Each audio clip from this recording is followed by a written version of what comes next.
बिस्मिल्लाहिर्रहमानिर्रहीम, अस्सलाम वालेकुम। ईरान के वजीर खारजा ने जो इस वक्त बयान दिया है वो आप ये समझ लीजिए बहुत बड़ी जंग है। इतनी बड़ी जंग है जिसका हम अंदाज़ा भी नहीं लगा सकते। इंटरेस्टिंग मामला ये हुआ है कि ईरान के वजीर खारजा ने इसराइल को वॉर्न किया है। उसने कहा जी गजा के ऊपर अपने हमले बंद कर दें। अगर हिजबुल्लाह इस जंग में शामिल हो गई तो फिर याद रखिएगा पूरा खित्ता लपेट में आ जाएगा, क्योंकि जितनी ताकतें हैं, सारी फोर्सेस हैं जो इसराइल को कई सालों से हमला उस पर करना चाहती थी, हमले की जद में लाना चाहती थी। यानी छोटे छोटे ग्रुप्स हो, चाहे वो अफगानिस्तान में हो, ईरान में हो, शाम में हो, इराक में हो या दुनिया के किसी कोने में, जब ये जंग छिड़ जाएगी तो फिर सारे हमलावर हो जाएंगे। तो फिर याद रखिएगा इसराइल का बचेगा कुछ नहीं। तो इसराइल को चारों तरफ से घेर लिया जाएगा और इतना बड़ा जल्जला आएगा इसराइल में, इतने बड़े जल्जले का सामना करना पड़ेगा कि उसके बाद इसराइल अपना वजूद बरकरार नहीं रख पाएगा। वार्निंग है कि आपने यहाँ गजा का ऑपरेशन शुरू किया, हिजबुल्लाह ने यहाँ पर एंट्री ली, हमारे लाखों के हिसाब से लोग तैयार हैं और हम चढ़ दौड़ने के लिए आप पर तैयार है। जल्जला बर्पा जो होगा इसराइल के अंदर, इसराइल उसको बर्दाश्त नहीं कर पाएगा। आपके पास टाइम है, फिर ना कहिएगा। अब इस सारी सूरत हाल के अंदर उन्होंने कहा जो मुजाहमती तहरीकें हैं वो पूरे खित्ते का नक्शा बदल देगी। अमेरिका के सहारे खड़ा हुआ है इसराइल। ये एक हफ्ते की जंग ने बता दिया कि इसराइली जंग नहीं जीत सकता। अब हम आपको लास्ट वार्निंग दे रहे हैं। फिर उसके बाद एक काम ना कीजिए। और ये उन्होंने बात की है जब इस्माइल हानिया से मुलाकात हुई। आप जानते हैं एंटनी ब्लिंकन ने क्या बात की है? एंटनी ब्लिंकन ने कतर को कहा अब हम हमास का ऑफिस बंद करें। उन्होंने कहा जी हमने तो नहीं करना। उसे कहा ये इस्माइल हानिया आपके मुल्क से बैठकर सारी बातें करता है, हमलों की बातें करता है, आप इसका ऑफिस बंद करें। उसने कहा ये वाहिद जरिया है इनके साथ रब्ता करने का, ये बंद कर दिया तो आप लोग रोते रहेंगे फिर बाद में। हम इसको बंद नहीं करेंगे, हमने किसी सूरत नहीं, ये उनके साथ कम्युनिकेट करने का जरिया है। अब इसकी मिसाल क्या है? अफगान तालिबान का जब इनके साथ लड़ाई हुई थी अमेरिका की, उन्होंने इतनी इनकी कुट चाड़ी, इतना मारा इनको, भुड़कस निकाला जब, तो ये रोते फिर रहे थे। कभी सऊदीया, कभी पाकिस्तान, कभी कतर, कभी फलाना कि आप ऑफिस खोले। फिर कतर के अंदर ऑफिस खोला इनका, क्योंकि कतर वेस्ट के भी करीब है और बाकी के भी करीब है। वहां पर इनका अमेरिका ये चाहता है कि इसकी सपोर्ट बंद करे। अब कहानी का रुख देखिए, एक बड़ा अजीबोगरीब मामला है। क्या भारत इस जंग में कूदने वाला है? समझिए इस बात को। देखिए इस वक्त बीजिंग ने, चाइना ने कहा है कि फलस्तीन के मामले पर हम तेहरान की बैक पर खड़े हैं। ये बात का क्या मतलब है? इस बात को अगर आप समझ जाएंगे तो आपको पता चलेगा कि इंडिया इस जंग में कब कूदेगा। इस वक्त इंडिया की खुफिया फोर्स के जो लोग हैं वो इसराइल के अंदर लड़ रहे हैं, यानी वो लड़ाई के लिए तैयार हैं। ओपनली इंडिया नहीं आ रहा अभी। इंडिया ने ओपनली तब आना है जब ये जंग बढ़ जाएगी, जब चाइना भी इसमें कूद पड़ेगा, रशिया कूद पड़ेगा। अब कहानी का रुख कुछ इस तरह से हुआ है कि इंडिया ने आज से 100 साल पहले भी जब यहाँ पर यहूदी आकर आबाद हो रहे थे तो उन्होंने वहां पर ये काम किया था कि उनके यहाँ से, यानी बरसगीर था तब ये, तो वहां से हजारों की तादाद में हिंदू गए थे लड़ने के लिए और आज भी उनकी वहां पर कब्रें हैं और वहां पर उनके मामलात हैं किसी जगह पर। यानी उनमें ऐसे भी लोग थे जिनको कुछ वहां पर जला दिया गया, कुछ को मार दिया गया, कुछ को वो नहीं कर सके, कुछ को उन्हें दफना दिया। यानी एक अजीबोगरीब से उनकी जो यादगार है आज भी इसराइल के अंदर मौजूद है।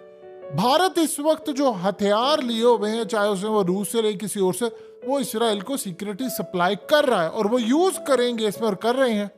ओपनली लड़ाई का जहां तक मामला है तो सबसे पहले एक बात ध्यान में रखिएगा, जो ईरान के फॉरेन मिनिस्टर ने बात की है वो बात है ये जैसे ग्राउंड पर ऑपरेशन करेंगे हिजबुल्लाह ऐलान जंग कर देगा।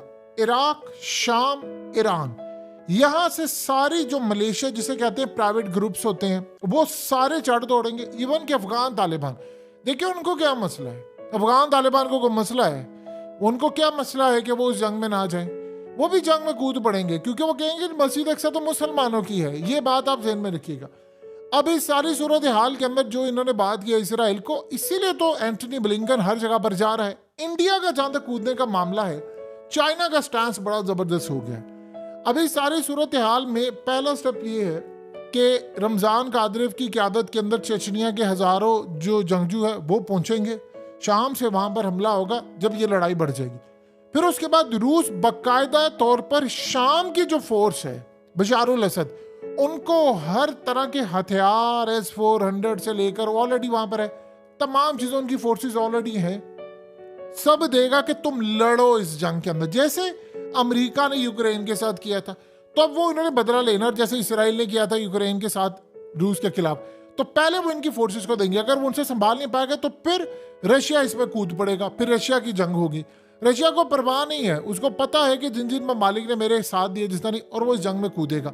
ईरान कूदेगा, ईरान को बैक करेगा पूरी तरह रशिया, और ईरान को बैक करेगा चाइना। चाइना डायरेक्टली पहले कूदेगा नहीं, चाइना पहले उसको पैसा, सप्लाई, हथियार, तमाम चीजें जो हो सकती हैं सीक्रेटली, ओपनली नहीं करेगा, ओपनली सपोर्ट करेंगे।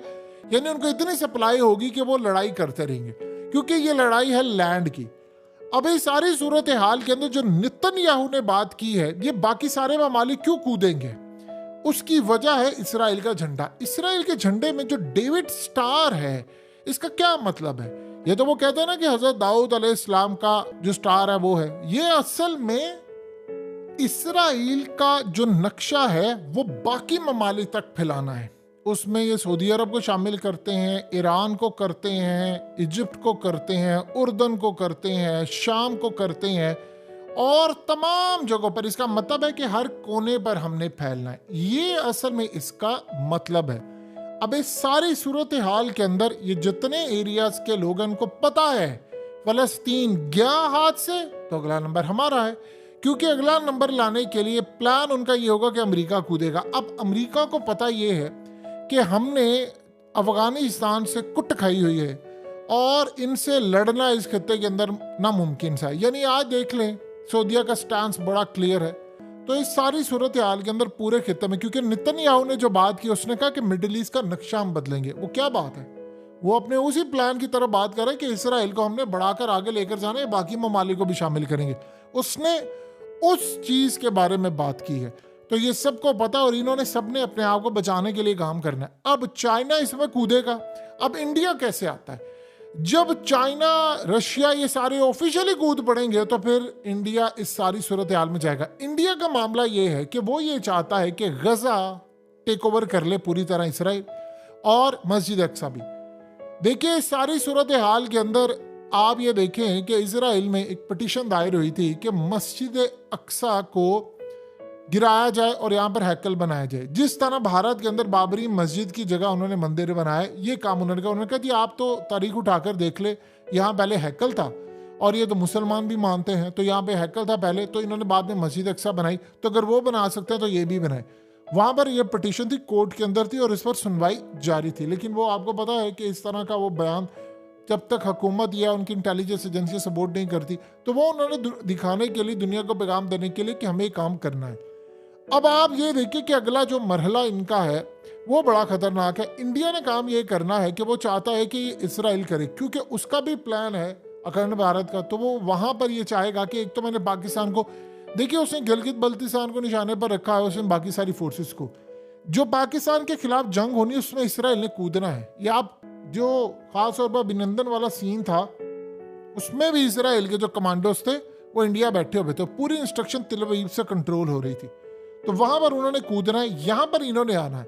ये भी सीक्रेटली करेंगे, अपने लोग भेजेंगे लड़ने के लिए, हथियार तमाम चीजें। लेकिन जब सारे ओपनली ऐलान कर देंगे तो फिर ये भी अपनी ओपनली फोर्सेस रवाना कर देंगे और ये कहेंगे कि हम इसमें कूदने जा रहे। तो इस सारी सूरत हाल के अंदर जो मामला होगा वो बिल्कुल एग्जैक्टली तीसरी जंगे अजीम का जो नक्शा है वो पूरी तरह आपको होता हुआ नजर आएगा। देखिए एक बात आप ज़हन में रखिएगा, इसराइल ने, वो कहते हैं कि हमने इस मकसद के लिए, आज के दिन के लिए 2000 साल मेहनत की है। हम 2000 साल से दरबदर थे। ये कहते हैं जी हम पर पूरी दुनिया में जुल्म हुआ था तो हमें एक ज़मीन का टुकड़ा चाहिए था, तो इसीलिए हमने आकर आबाद किया। और भाई हमने कब कहा कि तुम ना लो, अमेरिका से ले लो जाकर उसकी रियासत, जाकर उसकी रियासत यूरोप से ले लो। तुम्हें अमेरिका ने ऑफर भी किया था कि एक रियासत हमारी ले लो, तो वहां पर जाकर हम तुम्हें आबाद कर देंगे। तुम लोग क्यों नहीं हुए? आप बताइए कि ये अमेरिका, यूरोप, सारी ताकतों की टेक्नोलॉजी को छोड़कर आकर फलस्तीन बयाबान सहरा था यहाँ पर, वहां पर जाकर आबाद हुए थे, जहां पर तुम्हें पता था चारों तरफ से हमला भी है। क्यों? तुमने आना ही था उस वादे के तहत, जो एक तो कुरान मजीद में वो वादा है कि तुम सबको इकट्ठा करना है, दूसरा वादा ये है कि तुम लोगों ने यहाँ पर बैठकर हेडक्वार्टर बनाना था शैतानी ताकतों का, तुमने पूरी दुनिया में अपना निजाम लेकर आना है। तुम्हारा मसीहा आना है, तुम लोग कह रहे हो ये करेंगे, हम वो करेंगे। इस सारी सूरत हाल के अंदर तुमने अपना प्लान पूरी तरह कामयाब किया। अब आप ये देखें कि इस वक्त अमेरिका ने कहा है कि उनको खतरा है इस सारी सूरत हाल के अंदर कि ईरान और हिजबुल्लाह की इन्वॉल्वमेंट होगी इजराइल के साथ लड़ाई में, तो ये बहुत खतरनाक सूरत हाल इख्तियार कर जाएगी। उन्होंने कहा कि प्रॉक्सी वार, देखिए प्रॉक्सी वार दुनिया में अगर किसी ने सबसे बड़ी सही लेवल पर लड़ी है तो वो ईरान है। यानी ईरान की प्रॉक्सी वार ये होती है कि आप अपने मुल्क में हो लेकिन आप अपने लोगों को भेजें और हर जगह पर शाम से लेकर वहाँ, यहाँ पर तो आप ये देखिए कि हर तरह के लोग शामिल हो जाएंगे। ईरान मास्टर है इन कामों में। आप बताइए दुनिया की सारी पाबंदियां, क्या ईरान तेल नहीं बेच रहा? ईरान पाकिस्तान के अंदर उसके तो क्या तेल नहीं आता? क्या वो बॉर्डर से तेल उसका नहीं आता? पूरी दुनिया में उसका तेल जाता है। जहां पर वो ब्लैक मार्केट में बेचता है, किसी जगह वो ग्रे मार्केट के अंदर बेचता है, तो वो हर जगह पर तेल बेच रहा है। सबसे बड़ा अमेरिका को खतरा ये है कि इसके बाद उन्होंने वहां पर शिकस्त खाई है, ये ना हो कि हमारे गले पड़ जाए। यानी हमारे गले अफगानिस्तान पड़ गया, वो भी इजराइल ने जाहिर सी बात है अमेरिका को करके सारा काम करवाया था, क्योंकि वो जंग मुसलमानों पर छेड़नी थी। फिर उसके बाद उसमें यूक्रेन का ये खाना खराब हुआ, उसमें भी इनका हाथ था। आप अगर उठाकर देखेंगे तो सारी ताकतें, ये शैतानी ताकतों के तो माहिर आज इसमें हेडक्वार्टर बनाकर बैठे हैं। पहली जंग अजीम इन्होंने करवाई और उसके बाद इजराइल का वो बालफोर डिक्लेरेशन करवा दिया और उसके बाद सारा कुछ उसका बरतानिया के अंडर कर दिया, फैसले किए। दूसरी जंग अजीम करवाई, इसराइल का क़याम हो गया। उनसे जंगें ही करवाते आ रहे हैं। आप देखिए कि हर जंग होती है उसमें इन्हीं का फायदा होता है, हर चीज़ है। तो अब सूरत हाल ये है कि इंडिया भी इसमें कूद पड़ेगा। अब जहां तक जल्जला लाने वाली बात है, देखिए आप जो मर्जी कर लें, ये कहानी यहां पर खत्म नहीं होने वाली। मस्जिद अक्सा का जहां तक मामला है, उन्होंने फैसला किया है कि हमने गजा का ऑपरेशन करके मस्जिद अक्सा को शहीद करना। वेस्ट बैंक जहां पर मस्जिद अक्सा है, 56 से ज्यादा लोगों की शहादत हो चुकी है। आप बताएं गजा में तो चलो आपने स्ट्राइक किया, वहां पर क्या सूरत हाल? वहां पर इसलिए क्योंकि वहां पर भी उन्होंने लड़ाई करनी है, वो मस्जिद अक्सा को नहीं छोड़ेंगे।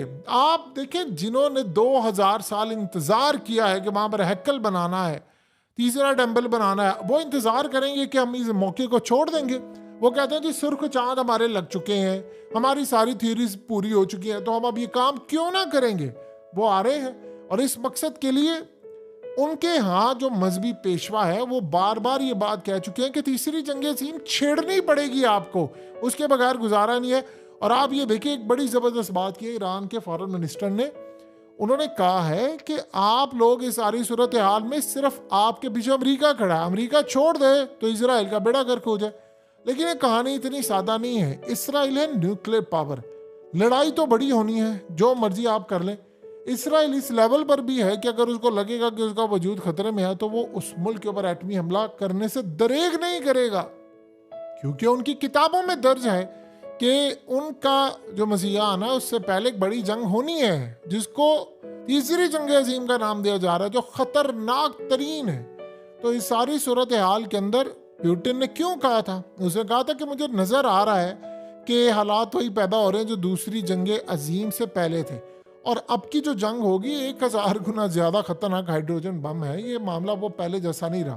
तो इस सारी सूरत हाल के अंदर कहानी का जो रुख जा रहा है वो बिल्कुल लड़ाई उसी तरफ जा रही है जिस तरफ ये देखते हुए नजर आ रहे हैं। देखिए 24 घंटे बात करें, जो मर्जी करें, आप अगर गजा के ऊपर हमला करते हैं, वहां पर पानी नहीं है और सारे डिहाइड्रेट हो चुके हैं और उनकी बॉडीज जो है वो जवाब दे रही हैं। जितनी मर्जी आप कोशिश करें, वो प्यासे हैं कितनी देर तक, जब वहां पर वो लोग बनना शुरू होंगे। अभी भी लाखों की तादाद में लोग वहां से छोड़कर चले गए हैं। सारे मुसलमानों से पूछ रहे हैं कि आपकी फोर्सेस क्या कर रही हैं, यानी आपकी फोर्सेस अभी तक क्यों नहीं पहुंची वहां पर, क्या मामला नहीं होगा। तो ये मामला काफी हद तक खराब है।